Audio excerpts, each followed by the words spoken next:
Ajay sir Hemant. नमस्कार। नमस्कार नमस्कार अशोक जी, क्या हाल है? बस सर थोड़ा अभी पेन वगैरह कुछ चल रहा है, क्या करें सर। कोई अभी वो बात नहीं, बॉम्बे ठीक। में एक्सीडेंट हो गया था ना सर। हाँ हाँ, नहीं जल्दी उसी में ठीक लगे हुए हैं। होगी। हाँ अच्छा, और सर क्या क्या what is the time difference between India and Ireland sir? It is 4.5 hours. It is so going to you be 1:30 here. 1:30 here. 1:30 PM? हाँ, 1:30 p.m. Yeah. Right sir, okay sir. So it is so how six long you are o'clock. Planning to stay there sir? It is 6 o'clock now. 1st of July. I think we should start 1st of July. First of July, Very okay good sir. evening all to the best sir. everyone. A very good evening to everyone present here. It is my immense pleasure to welcome you all to the 20th Leadership Development Program organized by Delhi School of Professional Studies and Research, Delhi. On behalf of the entire organizing team, I, Princy Agarwal, extend a warm and heartfelt welcome to all our distinguished guests, esteemed faculty members, mentors, and most importantly, our enthusiastic participants. Leadership is not just about a position or a title. It is about action, vision, responsibility, and the ability to inspire and bring out the best in others. In today's fast evolving world, the need for dynamic, empathetic, and adaptable leaders has never been greater. This program is designed to cultivate those qualities by enriching a spirit of continuous learning, critical thinking, collaboration, and ethical leadership. Now, let us commence the lighting of the virtual lamp, a symbol of knowledge and wisdom. May this light inspire us all as we embark on this journey of leadership and learning.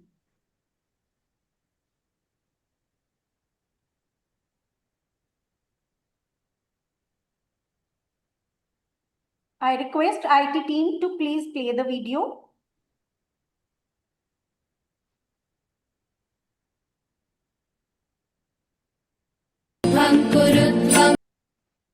Thank you so much. As we lighted this lamp all together now, we invite the divine force to lead us to the path of knowledge. Moving on, it is a privilege for me to now introduce today's speaker, Mr. Aditya Pratap Singh, an accomplished strategy and consulting expert with about 10 years of experience at leading firms including EY, Accenture Strategy, and Tata Strategic Management Group.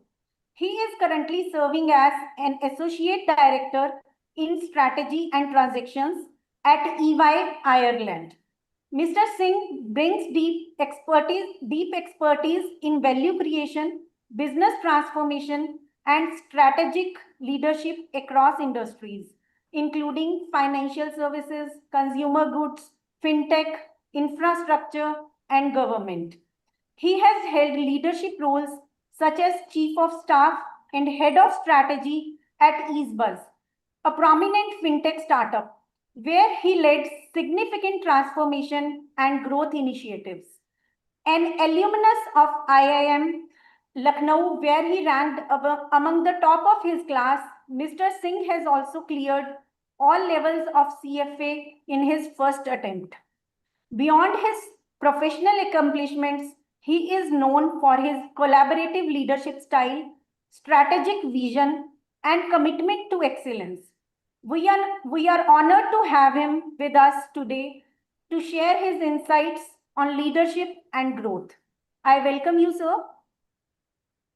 Now, I would like to extend a warm welcome to Dr. Sugandh Raval. She is currently serving as an associate professor at the Delhi School of Professional Studies and Research, affiliated with Guru Gobind Singh Indraprastha University.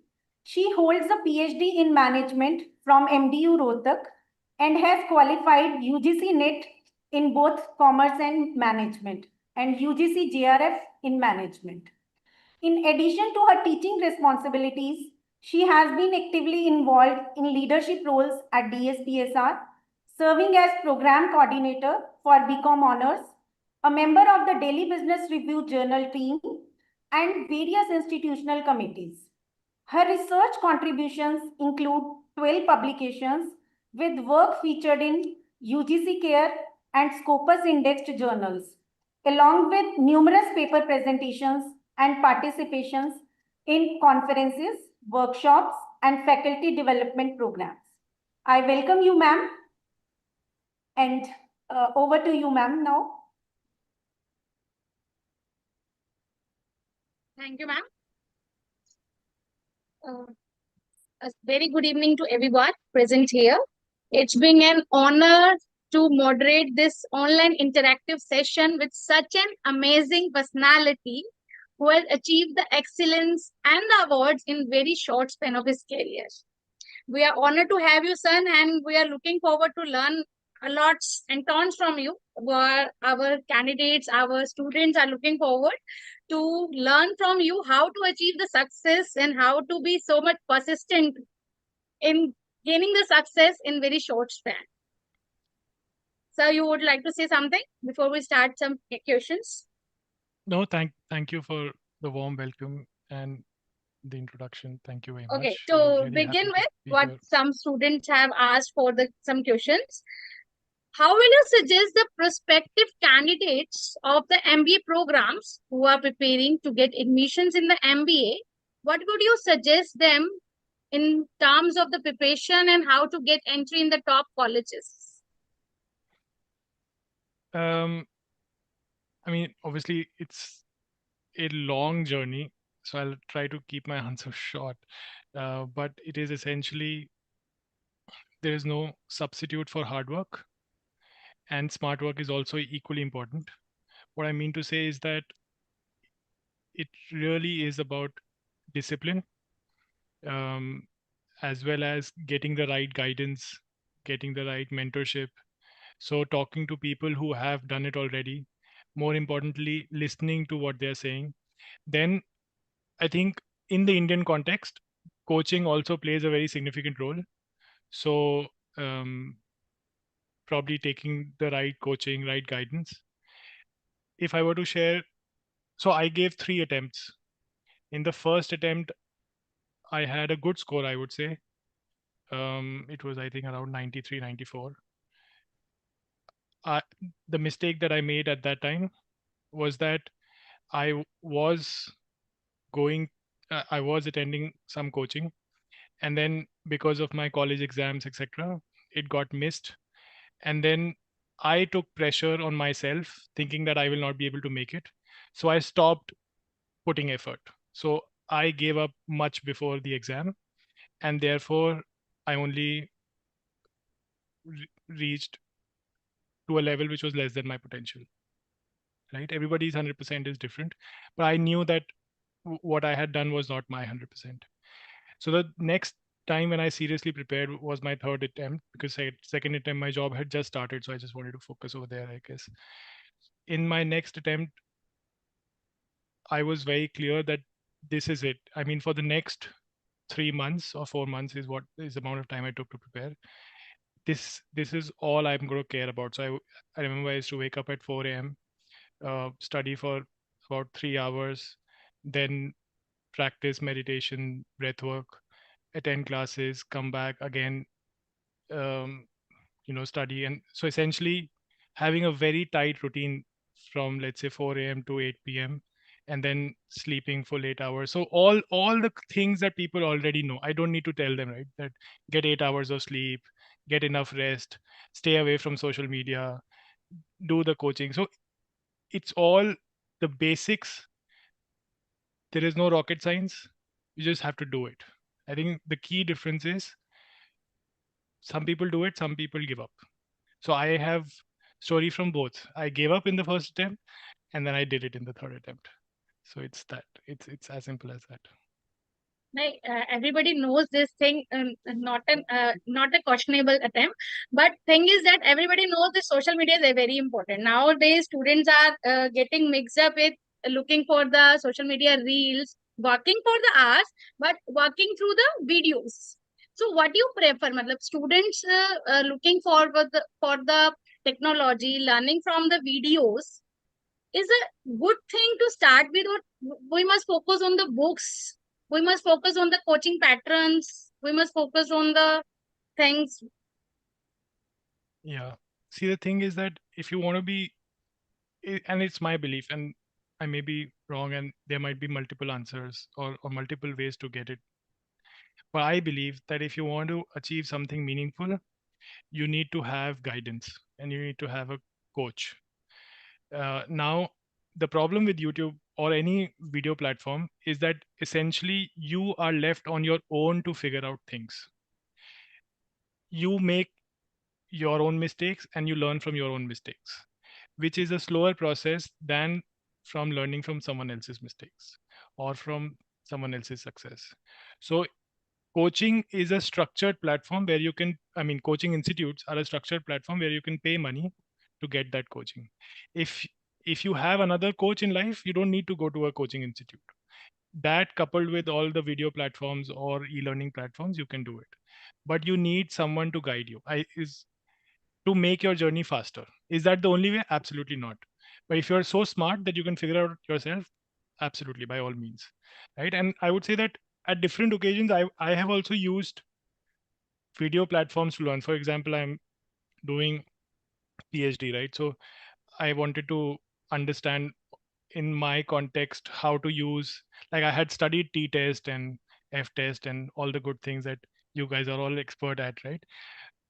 But I had forgotten how to run it again. But so first I described my data set, what it is and how, what is the problem I'm trying to solve, what is the hypothesis, what is the objective. I put it in chat GPT to get to which is the right test to use, and then I use YouTube for detailed instructions on how to use SPSS to run that test, right? So if you have the broad guidelines, then I think you can do it yourself.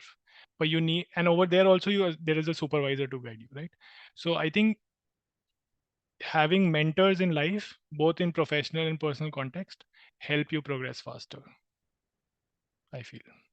Yes, obviously. Means the mentors could be a videos, mentors could be a base from the coaching institute, but you must have a knowledge to get the Yeah, things, or you must have a knowledge or just a way to be on your path. Is it? correct. Yeah. Yes. Another question from the students are, can you list out some colleges to prepare that they must prepare for to have a better or sustainable career in the corporate, and what exams should they require to crack the same to have entry in the same colleges? So again, it's a very broad question, right? I mean, it first of all, I would say before deciding a college, you decide what you want to do, because not no there is no college in this world which can prepare you for everything, right? So once you've decided, okay, if you say that you are asking, It's for the I first for the MBA colleges. If somebody yes, is if looking prospective yeah, candidates of MBA. yeah. So I would say that have a list of, like, life in India in that sense is very simple. You give, there are 3 4 top exams: CAT, IFT, SNAP, I think, GGS, IPU.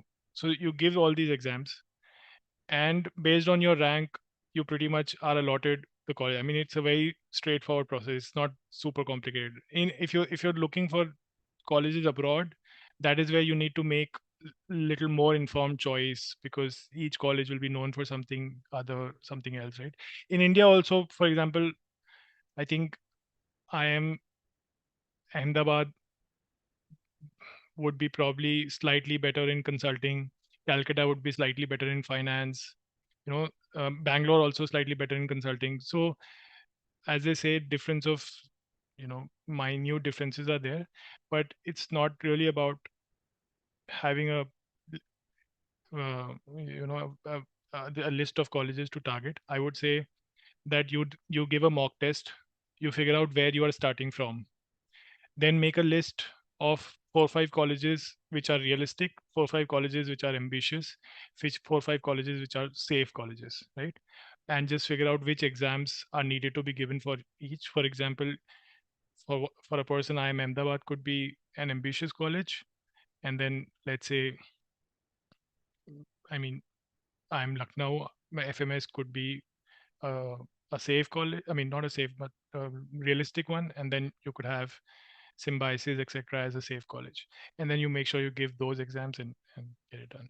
But it's all about, and the preparation is all very similar. It's not very different. If you've chosen that MBA is your path, then it is about just preparing, doing the hard work, and getting the right guidance. Yeah. Okay, sir. You have also did CFA. So you are suggesting that I am Lucknow for the finance. If somebody is going for the finance, if somebody would like to pursue the career in MBA finance or CFA, means in the for finance area, what would you suggest the person to do first? Whether it's MBA finance or the CFA, one would like to choose only one option. They don't want to study both. Wow, I wish life was that simple. I don't think I don't think there's if you're really looking to do well in finance as a career, you have to do multiple things. The reason why I picked up CFA, I started doing CFA when I was in IIM Lucknow, because once I landed there, I realized that, okay, I have done bachelor's in finance. My BBS was also specializing in finance, but there are so many more people who have done the same thing. And then I had some work in finance and consulting, but there are so many more people who have done the same, right? So it depends on where you are. You always will have to make an effort to differentiate yourself from your peers. So now the scenario, I think, is such that many people are going for these additional certifications and specializations. So it is not that you can do one and not do the other, and be like, I can only choose one. So I would say, go do, if you really want to do it, do MBA finance, do CFA, pick up other I had done some other certifications also, which I don't mention anymore, but at that time I had done them, right? NSC, for example, National Stock Exchange, has some certifications that they provide. So at your level, you will have to see where your peers are, and you will have to figure out a way to differentiate yourselves from them.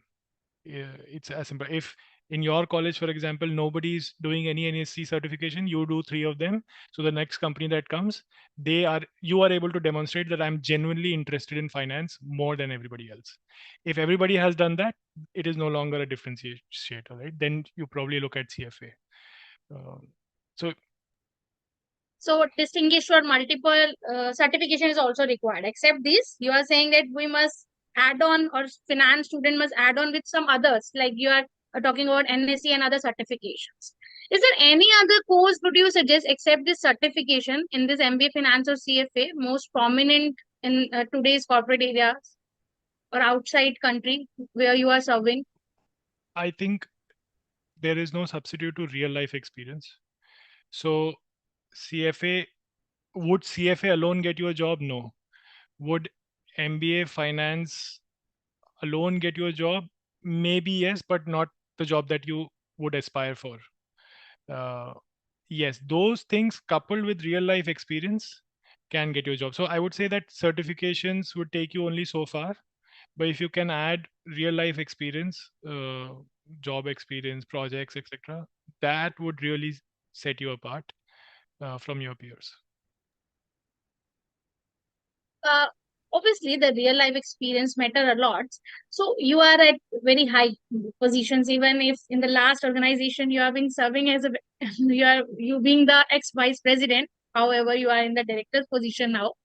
So what do you think means in this MBA finance or the CFA has built to shape your leadership and personality to grab the opportunities in the corporate sectors and to excel in the same?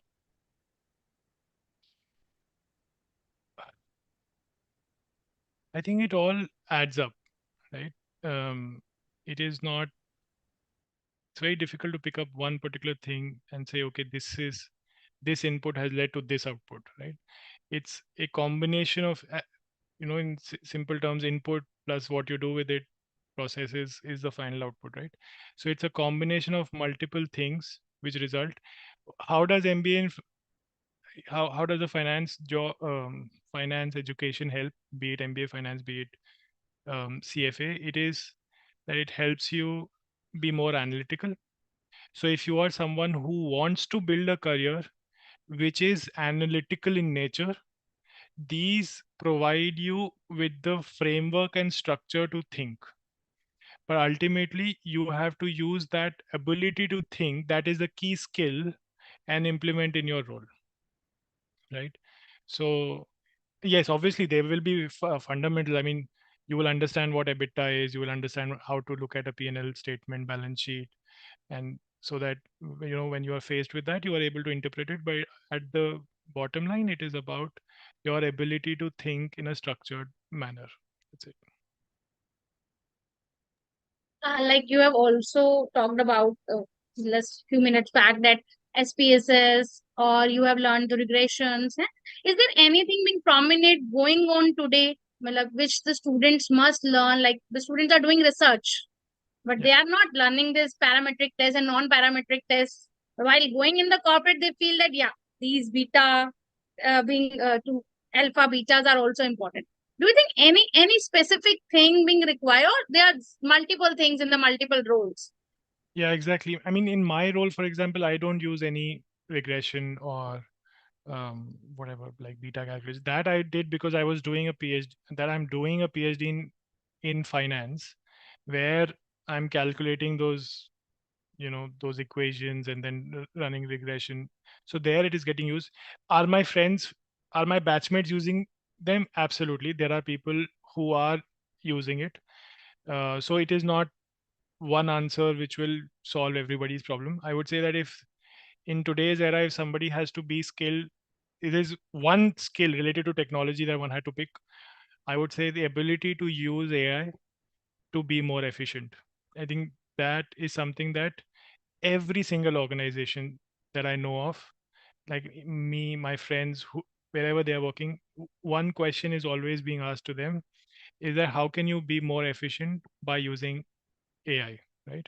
So that is an important skill. And I gave you an example, right? That, for example, I had what my data looked like. I knew what my objectives of the PhD were. I knew what research problem I was trying to solve. I didn't want to go through an entire book on statistics to figure out which test to use. So I used AI for that to help me suggest tests. Then it also helped me understand what are the assumptions uh, to ensure in the data for the test to be selected. So it helps you in so what I would have done probably in a month's time, I was able to do it in 2-3 hours, which is to say that going through that stats book, figuring out which test, and then applying that test. So that is a skill that everybody needs to learn. It's like computer, right? I mean, 30 years ago, computers came into our lives. Whoever was in job at that time, if they didn't learn it, they were out of business, so to say. So that is AI now. So online learning process needs to go on. We cannot stick on the one thing. It Yeah. needs to go.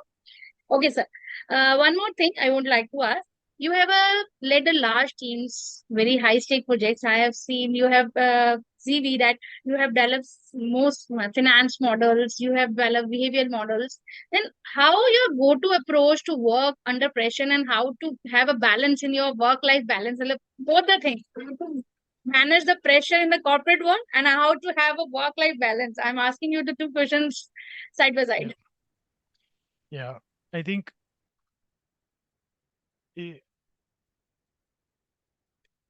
I think it's very important to get your behaviors and get your inputs right in this area of life also. I think what has really worked for me is that I am a regular practitioner of breath work and meditation. That helps me reset every day in the morning and then again in the evening, um, which also allows one to be, while working, be 100%, and then when you're not working, being able to shut off from work and then focus on everything else in life as well, right? So I would say that there are various tools. You can pick any. If you were to ask me, I would say Art of Living, try Sky Meditation or Sudarshan Kriya Yoga. brilliant. It really helps. That was one of the first times when I was regular with it, was when I was preparing for my cat for those 3-4 months, and I could completely see the difference in the amount of focus and my productivity. Uh, Only then I was able to reach to my full potential. And now, obviously, I'm far more regular because I've seen the importance of what it does to you. So you can, and as I said, there are various tools available. You can pick the one that you like. I I can stand by it and say that this really works. You're also a well trainer in the art of living too. So, which type of kiryas means pranayam, sudarshan kirya? What do you suggest to be the best for the concentration level, or to start with, being a student of undergraduates or for the graduates? Yeah, I would say Art of Living's Sudarshan Kriya is very good. The reason I say that is that it is both simple to follow and profound in its impact. It's very difficult to get that combination. Why do I say so? If I tell someone, close your eyes for 20 minutes and do nothing, they will go mad. Many people will go mad, right? What that technique does is that it uses the power of breath to put to bring our rhythm back. Everything in this universe has a rhythm, right? Sun rises at a certain time, sets at a certain time. There is weather. Uh, Birds, animals would migrate thousands of kilometers every time at the same time, every year, and then go back at the same time. Everything in the universe follows a rhythm.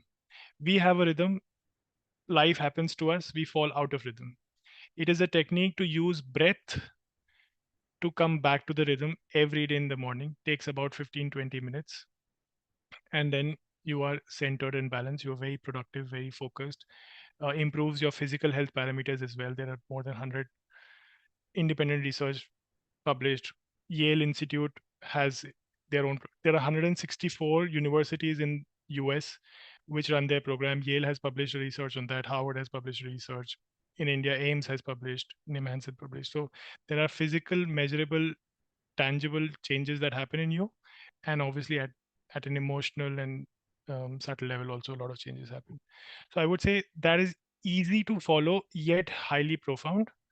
Once you understand that, there are more things you can do.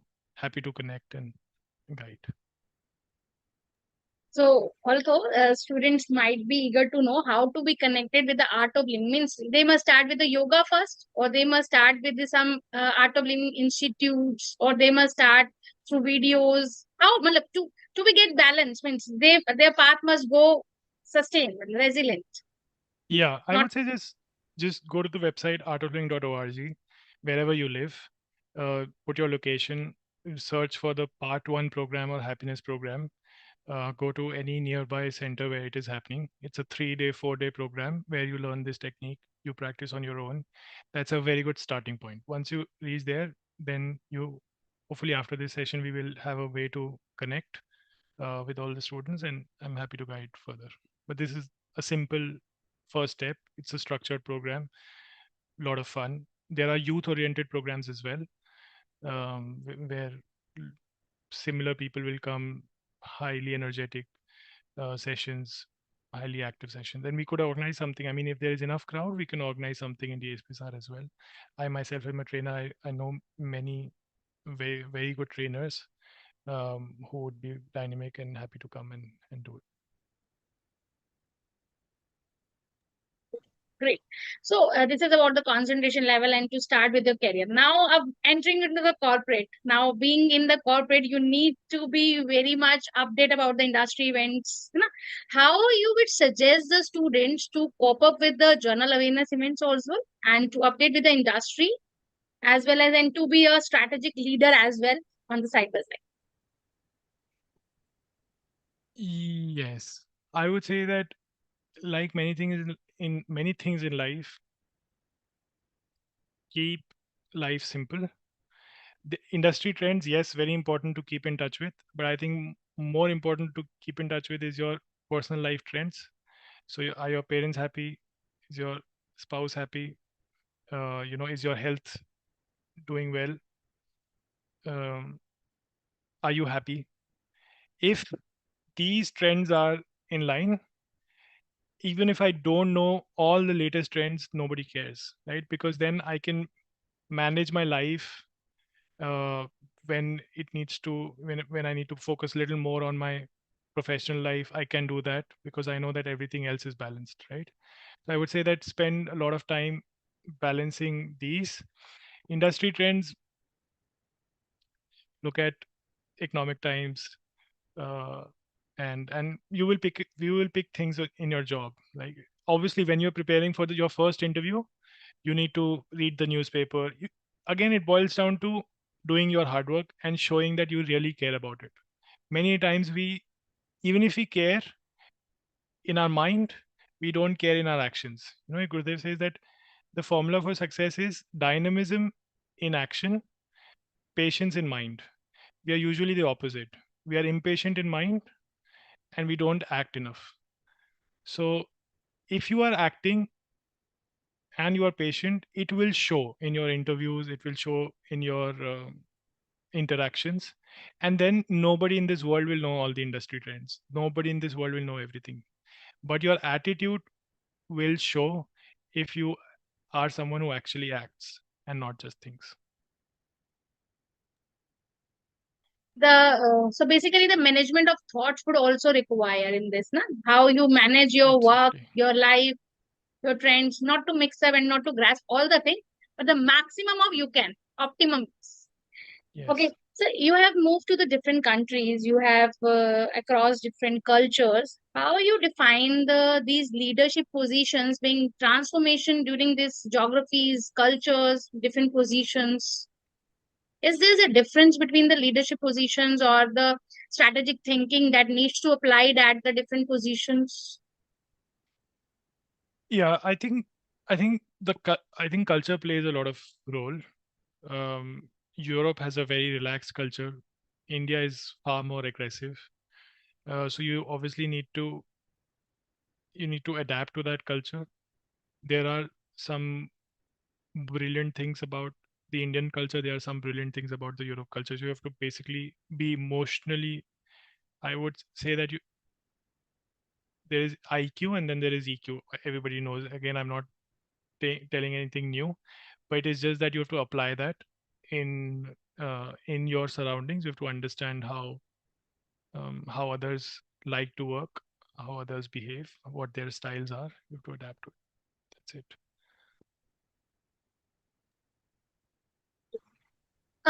See, this is about culture. So how to cope up with the leadership positions or being a manager, like when you have started your career, you are also new joining into the corporate.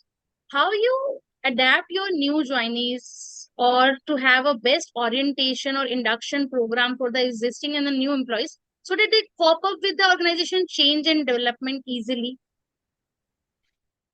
Yeah. Um, so your question is what do I do to make it happen for them? Is that the question? As a Yeah. leader, and look, you have also faced such Yeah. Yeah. challenges and in that when you are the new joinee, so you must have learned through these Yeah. experience as well. Yeah. Yeah. Correct. It's again to keep things simple. I think many things in life are very simple. We just complicated it. So the lens I would apply is that demonstrate behaviors which you would like others to demonstrate to you, or do things that you would like others to do to you. If you apply that lens, I think the life stays simple and sorted. Am I perfect? No, but yeah, that's a simple way to, because the orientation that happens in EY would be different from that happens in EaseBuzz, that happens in Tata Strategic, Accenture, and any other organization that the person joins, right? But I think what happens sometimes is that we have been dealt a bad hand when we started our careers, and then we just keep replicating that going forward. So it is simply that how you would like to be treated by others if you treat the other person in the same way, uh, if you're someone who has read Gita, basically what is your dharma, do your dharma, right? So do what is right for yourself, for that person, and for the organization, in probably the reverse order, right? So organization, that person, and yourself, and then you will get the right answer. Sometimes the right answer would then be giving tough feedback, giving bad rating, if it is, if that's really the case, but doing it in a polite and respectful manner, I think, yeah, that. Being in so much organizations, have you ever felt like when I used to study, it was like the Infosys has very tough recruiting process. Do you feel in your organization like Tata, EAY, or Eastbus, any of, like at the time of entry, at the time of recruitment, even if you are the new joining, have you ever felt that the process is so much tedious that it's very much difficult for the new generations or the new skills to cope up with? um, I don't think so. I mean, I don't think that, see, process is different everywhere. There are things which are great about the process, there are things which can be improved, but I wouldn't say that it's difficult for people to cope up. Again, it boils down to what are you doing in the amount of time you're allocating for your job. If if you have, let's say, 8 hours or 10 hours that you're working, what are you doing with that, right? So again, the attitude matters, your discipline, your hard work matters, and obviously smart work also is very important, but your attitude will show up. If everybody makes mistakes, nobody knows everything on the first day. When you join very green, very raw, and everybody appreciates that. But what sets people apart, or what how people are differentiated, is really what their attitude is. If their attitude is to think, how can I minimize work, then that clearly shows. And then if your attitude is that in these 8 hours I'm going to give my 100%, that is it. That is what is important. And then you will figure out a way to learn, to make the right connections, to grow. So optimistic, being optimistic is the best thing to be adapt everywhere, whether it is a corporate or any other institution. Is it? Yeah, being 100%. Yeah. Yeah. Would like to ask some one student have asked a question that you have contributed to the Jal Jeevan mission. What motivates you to to be in this mission, and how your thinking, your leadership position, how your strategic decision making played an important role in accomplishing the same? So first of all, I would like to say at the outset that my leadership or my strategic inputs were very limited in the broad mission, right? So there are two parts to the question. I think, how did I contribute, and what motivated me? What motivated me was, in fact, when I first read about it, because I've been born and brought up in Delhi, right? So water was thankfully not a big issue. But when I read about it, that at the start of the mission, when the mission was started by Prime Minister Modi, at that time, there were 82% rural population that did not have tap water connection. It was eye-opening. One. Two, it is not as simple. The implications of that are far-reaching that we do not appreciate. For example, everybody can think, okay, water is not there, that means you have to get water. That means you're sometimes getting water which is not so great, so health implications would be there, right? But do you know that getting water in house is a key driver to allow women, I mean children, girl child, to get education? Do you know how that works? So because there is no water, women of the household, along with the girl child, is engaged many hours of the day just fetching water from a nearby lake or a river, so she cannot go to a school. So by addressing a simple thing like tap water connection, you solve the literacy problem and you help step change the economics of that entire household, right? Wherever that girl will eventually be, she'll then be able to hopefully earn some money and contribute to the economic welfare of that household, right? So if I'm being honest, I was ignorant about all these things before the mission started. When I got to know about it, there was an opportunity in PM Modi had reached out to extremely senior folks in Tata Group, said that can Tata Group help? We being an important central team in that, we were tasked with this. I volunteered to be part of it, and it was very enriching experience that what we were doing was helping change things on the ground, tangible impact. It was really good and touching.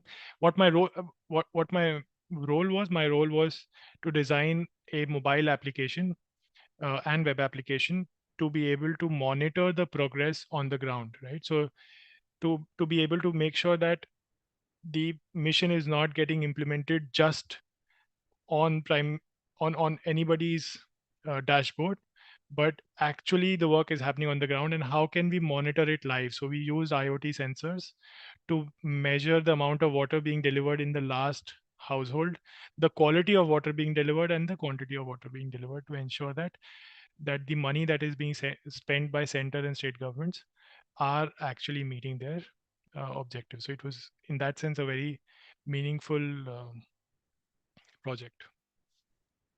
So could you recall, although it was a long back, could you recall how much the percentage or the how much efficiency has been opted by this app? How much it has been covered? Jal Jeevan Mission, how much area is being covered? How much villages have been covered? If you could recall anything. No, I think overall the mission was a very big success. So we started with 18% penetration in rural India, and I think Okay. when I had left, it was about 80 or 90%, and now I would assume it would be above 95% for sure, or probably it is already done. I'm not 100% sure. And how that app was being used, that app although I never presented directly, but what I got to know was that the secretary of the program used to use, and the ministers used to use that dashboard and apps to present it to the PMO as well. So it was a meaningful contribution, I would say. Yes. Hey, it's a big achievement from 18 to 81, reverse digits. And Yes, it's a big definitely. number. Means you are Yeah, but already saying 89, 90 means it's more than the reverse yeah, digit. but I would like to qualify. My role was very limited. It was a Yeah, huge program led by the Prime Minister's office themselves. So yes, I mean, kudos to obviously, everybody who worked on it. Everybody did a brilliant job. Yeah. obviously, it's a collaborative approach. One cannot achieve such a powerful mission or high scale Yeah. mission at only at an individual level. So, you have also being a part of Rotary Club, being a part of the World Environment and Health. You have also founded a club to work for the environmental health. Do these things motivate to work on these areas, or are you also still working on such parameters or such work still? Rotary or Um, environment? yeah, I mean, absolutely. I think I fundamentally believe that we have come.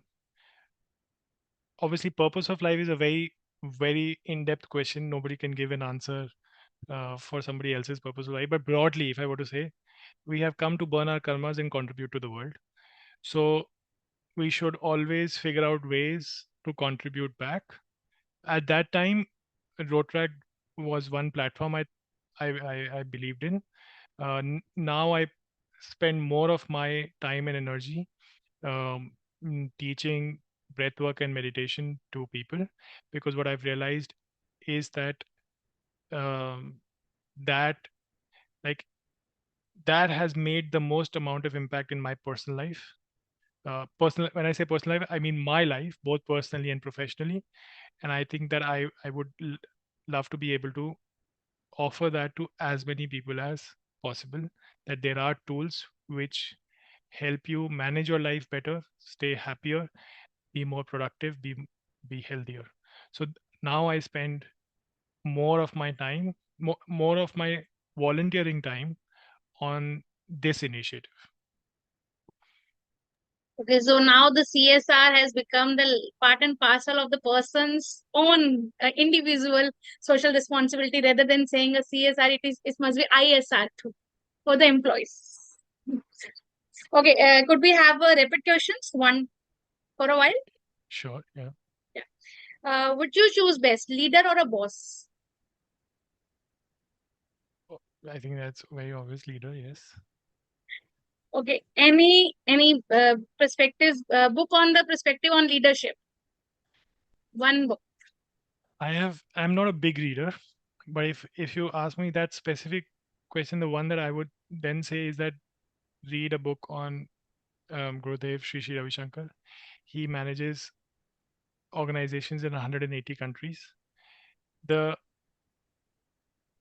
right from the volunteer to the head of the organization in that country, both have almost equal access to him, and everybody's words matter equally, everybody's suggestions matter equally. An ability to have such a flat organization yet have a structure, I think that I have not seen any other organization in this world being able to achieve. And the impact, and it's not just about the structure, and equally importantly the impact that has been created on millions of lives. So I would say pick any book on that. He has given many talks on leadership as well, so go through it. We'll also go through this book. Yes. Okay, one single quality you haven't talked of still for to being a great strategist. Single quality for the strategist. Yes, great strategies. I would say being on the ground, because people confuse strategy with blue sky thinking, but actually strategy is built bottom up.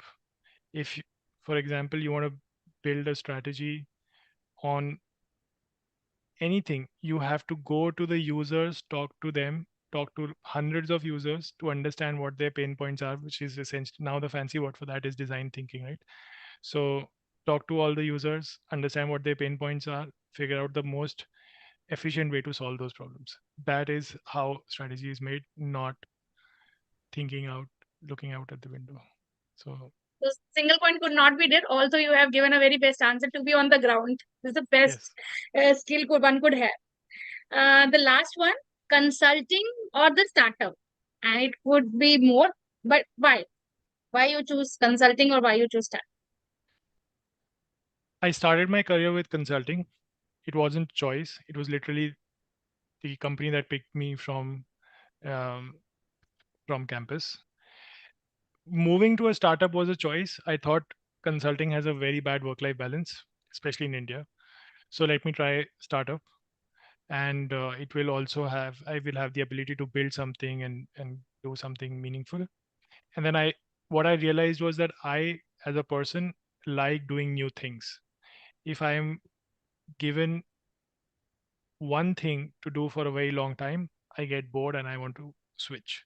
So consulting for me works very well. There would be others who would like to do the same thing, who would like to build in a consistent manner. You know, you have Shiva energy, Vishnu energy, Brahma energy, right? So you figure out which energy you are. If you are more either Shiva energy or Brahma energy, consulting is good fit. If you're more Brahma, then startup is also good fit. If you're more Vishnu, then stable large corporates or any organization which has, like, for example, education field, right? You're doing the similar thing for a very long period of time, right? Yes, your course is changing, you need to be updated, all of that good stuff every job has, but the nature of the job doesn't change quite often, right? So you figure out what your energy is, and then you align yourself to that role. You will be happier. So there's a question on this question only. You have talked of three energies, Brahma, Vishnu, and Shiva. Is there any type of energy in this categorization only? Or these are three? Okay, I can give a very long answer, but I'll Specific, try yeah. to keep it Huh. short. That is a broad question. If Energy you is, could. yes, energy is only one, as you all probably know. Then there are different manifestations, right? So these are just names to the three different manifestations. If you are someone who is more creative, I'm calling that Brahma energy. If you're someone who is very good at maintaining things, like, there are people who are in the startup technology terminology, there are people who are good from 0 to 10. 0 to 10 basically means you had nothing and you built up to a certain scale. That energy is very different from someone who takes it from 10 to 100 or 100 to 1000. And then beyond that, or being able to then transform the whole thing, is then again a very different energy. So I'm just calling them, I use the three names. If I were to use, if I were explaining it to the Ireland audience, I would say creative, maintenance, and transformation energy. So you figure out which of the three you have, and which of the three you have in dominance. Everybody has everything. It is just that you have slightly more dominance of a particular type of energy. Then you figure out that, and you then choose your role accordingly. Thanks a lot. Although you have concisely told us three words and the three energies to whom the students or everybody, even we as a scholars, we as a practitioners, we as a teachers could quote. The last but not the least, what you want, a single message you want to give to our audience? Single message. I would say that um, I would say that staying happy is important. Is probably more important than everything else. Just don't trade. But sometimes, so either we forget that, right, or we feel that short-term happiness is the right choice. Sometimes you can have short-term pains, but focus on the long-term happiness, right? So it's again something that one can speak about for one whole hour. But if you just digest this, if everybody just digests this, they will get the right answer for themselves. Thank you very much. It's been very enriching for me also, and for our audience and our students to have gotten insights from you. Now I would like to hand over the session to Ms. Princey Agarwal. Ma'am, please ask some questions from audience if they have. Okay, yeah. Anybody? Any other? Sorry, I just skipped to ask the question. Sir, you are muted. Chauhan sir, I think you are speaking, but you are muted. Yeah, please, sir. I have a question for Aditya. Yes, sir. Tell me one thing which is in you, which is not there in others. Oh, which is in me, which is not in others. Because that is the secret of success. One thing, only one line, one word, maybe a phrase, which is in you, but it is not there in others.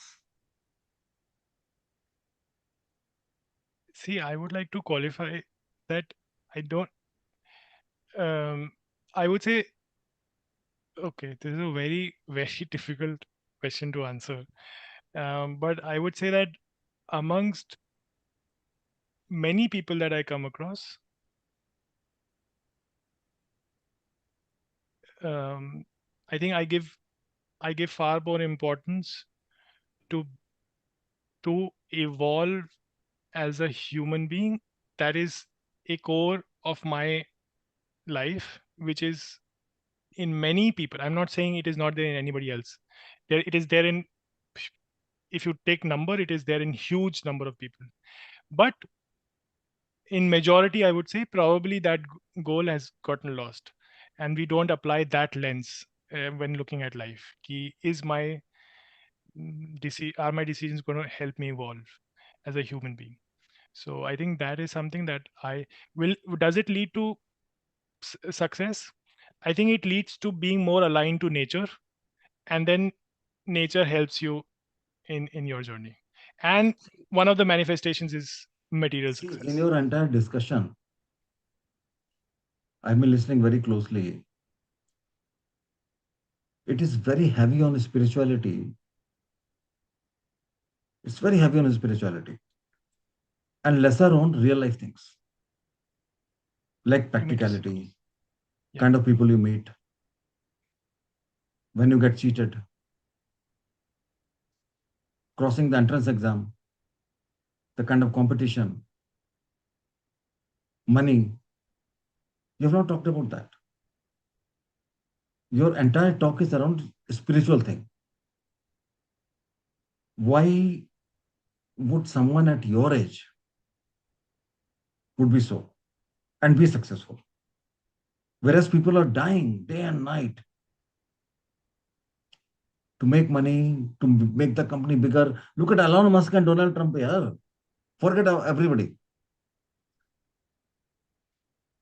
Elon Musk created SpaceX, 4 marriages,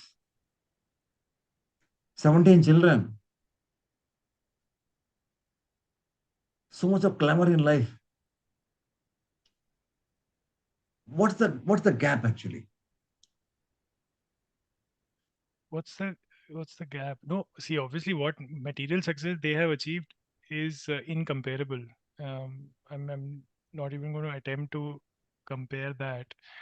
But the way I look at it is that material success, I'm sure all of us have gotten several times over in the many times we have been here. Uh, so, and the other thing, I think our question had two parts. Initial part was that why is it so focused on spirituality and not spoken much about the material things in life? You use the word real things. I would use the word material things. Is that when I feel, and not just feel, I strongly believe I've seen that happen in my life, is that when you not worry too much about material success and you are evolving, the material things tend to automatically settle down in your life. I mean, they will automatically happen. You don't, it's like you go to a beach, you hold the sand. If you hold it too tightly, you will end up, it will slip from your fingers. But if you hold it gently, then you can gather more of it. uh, Again, this is something that I'm only recognizing in hindsight. It wasn't that, oh, I wanted maximum amount of material success and therefore I chose this path, right? Now in hindsight, I realize that, okay, this is what has unfolded over the years. I just enjoy uh, keeping my eyes closed 15 minutes every morning. Simple as that, right? What it transpires into is that I am less angry. I was an extremely angry child. I used to fight a lot. I am much less angry now. Uh, so it just, and then when you are less angry, that means your team members, people who are working with me, are happier with me. That means when the next project comes, they want to put me on a project. It's a very specific thing to consulting, right? It doesn't happen in corporate, but they want to put me on a project versus anybody else. That means my utilization is higher. That also means they give me a good feedback.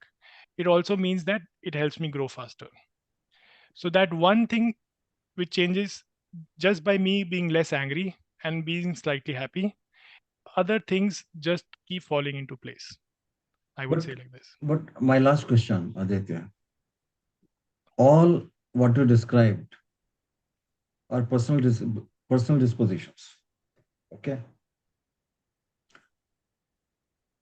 How would the world change had there been no Einsteins or Newtons or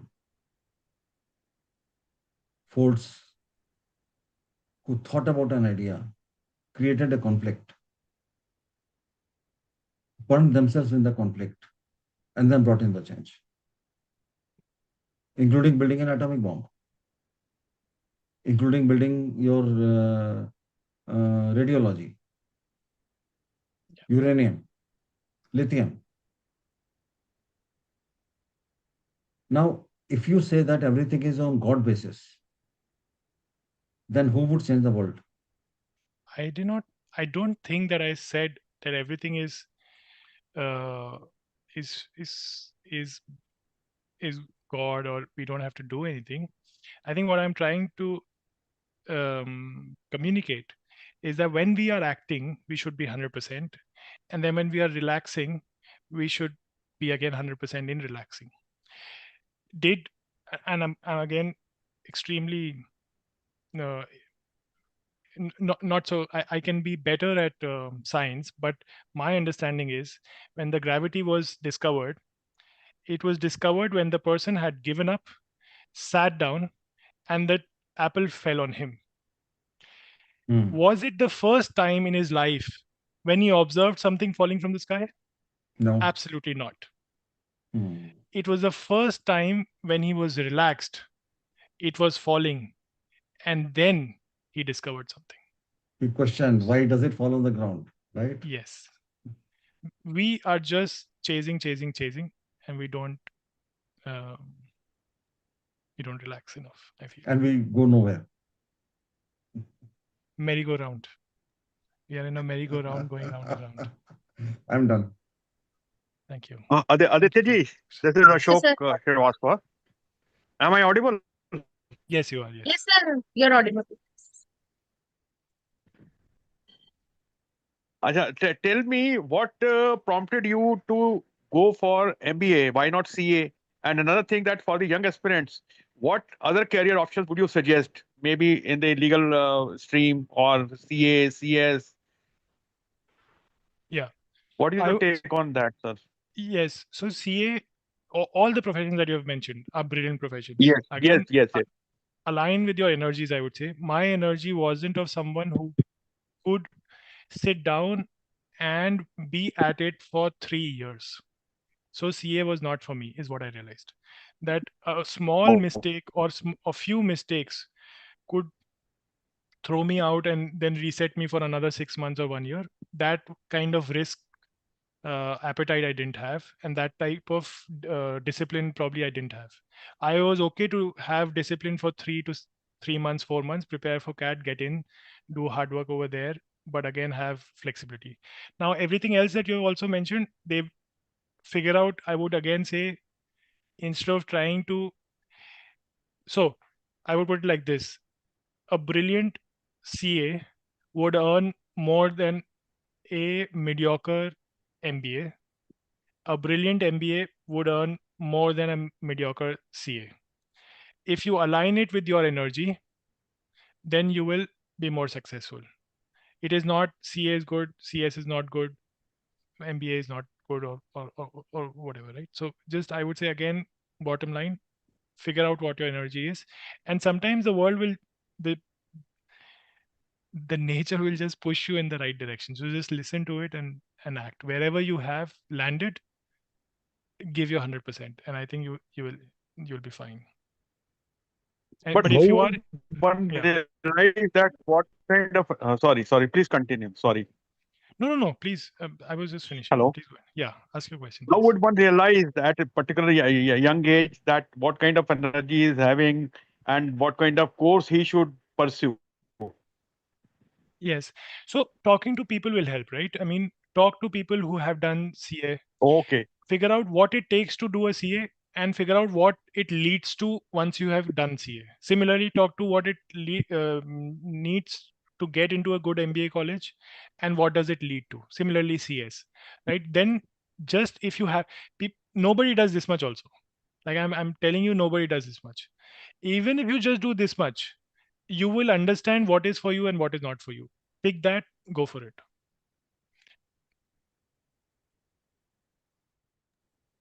There are some more questions Because in the you Yeah, chat. have yes, sir. done Yes, sir. I'm asking the same. just, Yeah. last question. You did MBA from IIM Lucknow and then CFA and some certifications. But what I Yeah. understand that if one has a that engineering that beat combination.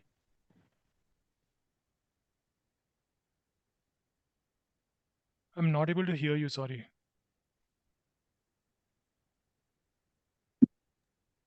What I want is that one should have dual combination in the sense that you go for BTech and then go for MBA finance. So it is a deadly and it takes you very high in the career.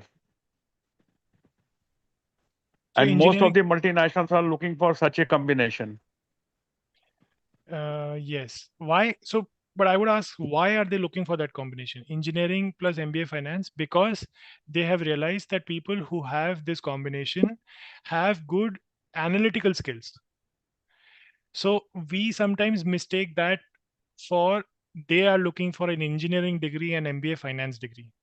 They are looking for analytical skills in a country which has Okay. such a huge population. The easiest way is that you filter based on some criteria, which happens to be engineering plus MBA finance. If you are in some other country, that Okay. filtering criteria is not necessarily degrees. Ultimately, they are looking for the skills.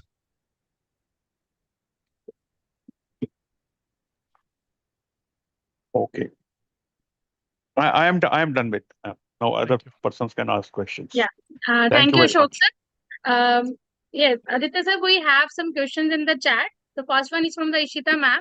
She wants to ask that how to overcome with the distractions, like social media is there, other negativity thing is there, overthinking is also there. So how to cope up with these distractions while working for the growth, studies, and others. Yeah, I would say how to how to bring your mind back to you. First is do Sudarshan Kriya.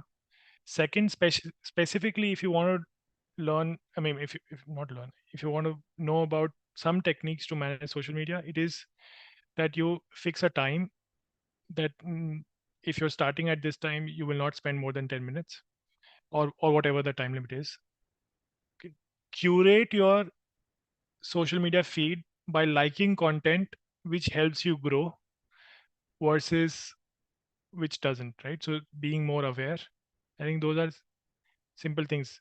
Simply put, use social media and don't get used by it, right? So one easy hack that helps me is that don't look at reels, because reels are very addictive.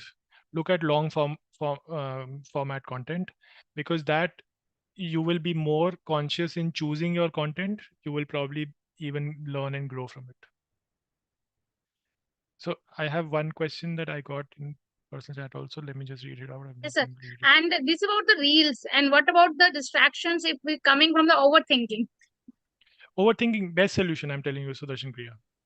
There is no better solution to overthinking than that I've um, Talked come before across. about art of living and others.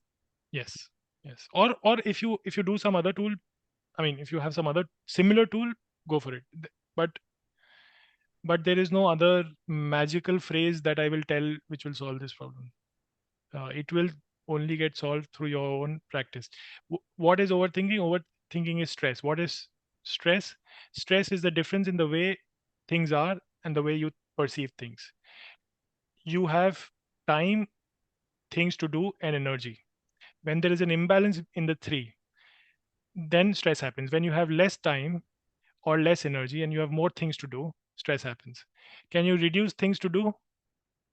If you were taking a sannyas route, maybe, but actually the true definition of sannyas is that you take responsibility of the entire world, right? So essentially reducing work is not an option. There are only two variables in your hand. Actually, increasing time is also not an option, right? Only one variable in your hand, which is increasing energy. Doesn't happen with the magical phrase. It happens by doing some specific techniques, right? So Okay. Another question is from the Sumedha ma'am. How can the spiritual practices like meditation and mindfulness enhance the professional performance? I think a great deal. One is that it makes you more productive and focused in the time that you have, so your output is more, and you are just a more with time, with regular practice. What is the right way to practice? Dirgha kale, which is for a long period of time.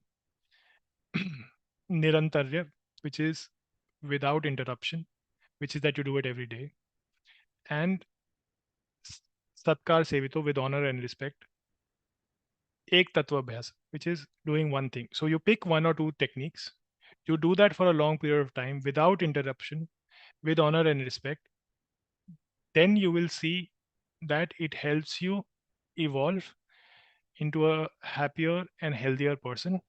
When you are that, a lot of your work is talking to other people, getting other people to do things, listening to you, etc. That becomes easier. Okay, Okay, I have the last. one. Sorry, Yeah, I have one question there's on one this. another last question from the Pawan sir. In your opinion, how can the leaders cultivate silence or stillness during the noise of decision making and constant change? Leaders cultivate silence or stillness. Again, it is through practice. It is not some. See, dealing with our mind is a skill. It is not an education. So, what do I mean by skill? Playing cricket is a skill. Playing football is a skill. You can read books about it, but you will be not be able to face any good bowler if you're a batsman. How can you improve batting? By batting every day. How can you deal with your mind better? By practicing that skill every day. So if you practice that skill, and how do you practice? Breath work, meditation are ways to practice your mind coming back to the present moment. But you have to practice every day.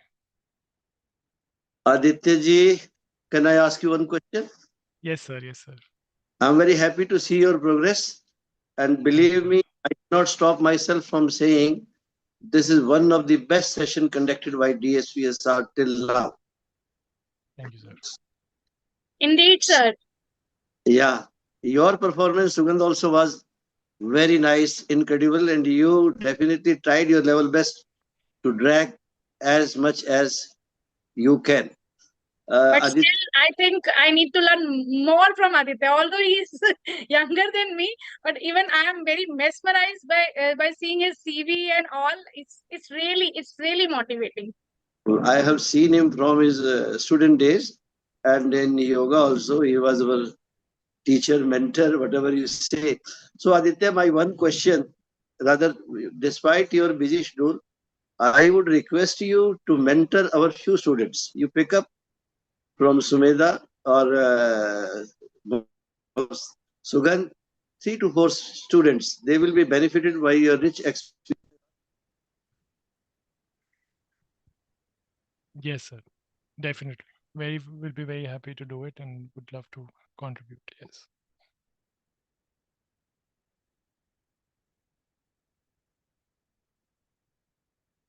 So I have one question. Can you hear me? Yes, sir. Thank you. Yes, please. Yes. So, Popi sir, I think we lost your audio for a bit, but you were saying that mentor students, definitely. I will be very happy. I will coordinate with Dr. Sugandh and Sumedha ma'am to get it done. Then one question I received, I have just graduated and have an option to work with a startup or work with an established company. According to you, which one will be better, and also how you maintain your CAT studies along with the job. So I would say that how to choose which job to take, the criteria should be very simple. And okay, the answer has probably dropped, but you would have loved to hear this. The criteria should be very simple. It should be who pays you the most. Now, the only catch is which skill you are picking up in that job, which will pay you the most in the long term, right?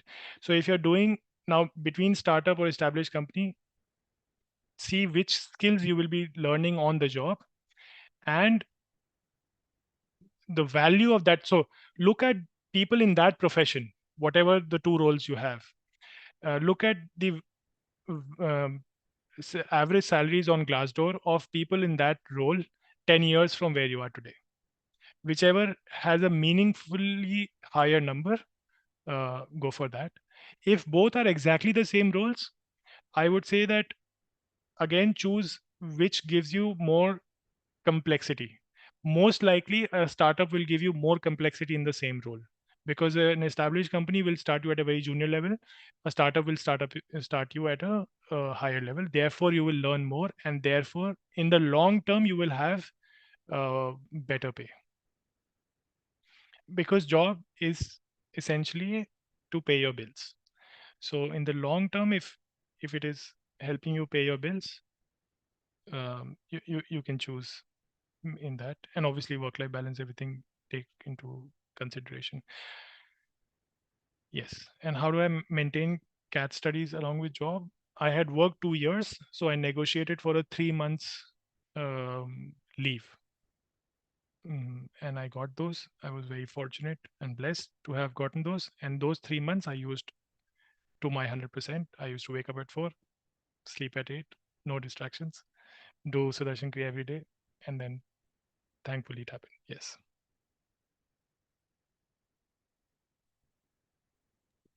Basically, there is no shortcut to the success, no?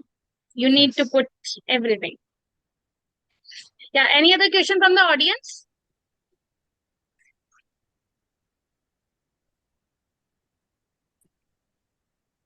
Yeah, we'll discuss with you one-to-one for the session for the DSPSRNs and for mentoring the students too. Yes. Okay, now, anything you would like to say, Aditya? I'm handing over the No. session. Okay. No, that's it. Thank you. Yeah. Now I would like to hand over the session to Ms. Princy Agarwal. Ma'am, over to you. Thank you so much, ma'am. And thank you so much, sir, for the wonderful session. And we completely agree that the most important thing is in the life is to enjoy the life, to be happy. And it's all that matters, actually, really. So now I would like to invite Ms. Ishita Kashyap to deliver vote of thanks. Thank you so much, ma'am. And first of all, a very good evening to one and all present here. Now, as we come to the close of today's insightful 20th online interactive session of the Leadership Development Program, it is my privilege to extend a heartfelt vote of thanks. First and foremost, I would like to express our sincere gratitude to our esteemed corporate mentor, Mr. Aditya Pratap Singh, sir, for sharing his invaluable knowledge, experience, and insights with us. Your words have inspired us, and your practical wisdom on leadership has given us much to reflect on and apply in our personal and professional journey. Your guidance on balancing work and life, combined with meditation and Sudarshan Kriya practices, has truly inspired us all. In today's fast-paced world, your practical advice on mindfulness and inner peace remind us how important it is to nurture not just our professional goals but also our inner well-being. A special thanks to our wonderful moderator for conducting the session in such a flawless, efficient, and engaging manner. Your skillful moderation ensured that the session flowed smoothly and remained interactive, keeping all of us actively involved throughout. I would also like to thank each and every participant and active listener for enthusiastic presence and attentive listening. Your active engagement and willingness to learn have truly contributed to the success of this session. I believe that these insights you have gained today will definitely add great value to your leadership journey and pave the way for your growth. Once again, thank you all for making this session a meaningful and enriching experience. Thank you once again to all. A wonderful day ahead.